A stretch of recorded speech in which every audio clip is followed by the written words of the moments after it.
আমরা কোনো দুনিয়ার বেহেশত কামনা করি না, আমরা আল্লাহ তাআলার কাছে সত্যিকারের বেহেশত পেতে চাই।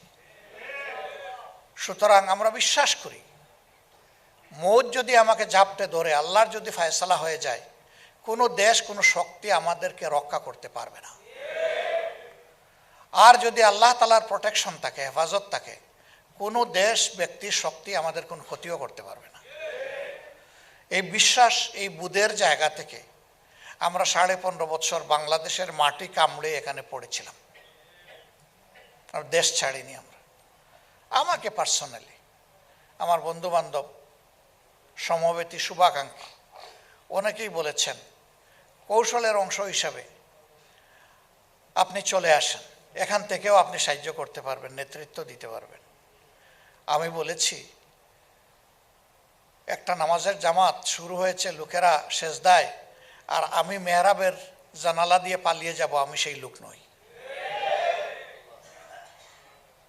আমার জন্য দোয়া করেন, আমি যেন এখানেই থাকতে পারি। এটা শুধু আমি না, আমার অনেক সহকর্মীর ব্যাপারে এই ধরনের অফার এসেছে।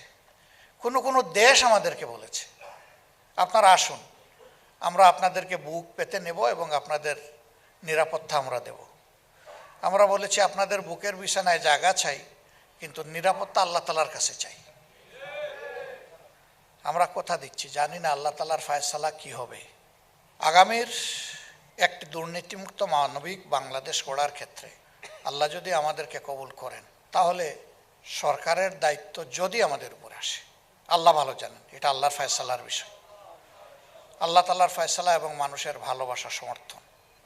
আমি আমার সহকর্মীদেরকে সাফ জানিয়ে দিয়েছি,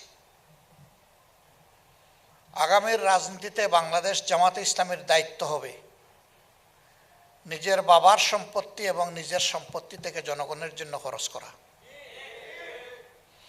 যারা সামাজিক দায়িত্বে নির্বাচিত হবেন তারা আগে দলের কাছে তাদের সম্পদ বিবরণী জমা দেবেন, তারপরে দেশের কাছে জমা দেবেন।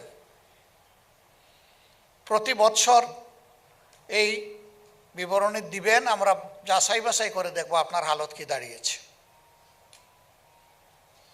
এবং শুধু তাই না, 18 কোটি মানুষের চোখ থাকবে আপনারা কিভাবে কোথায় কি করেন না করেন।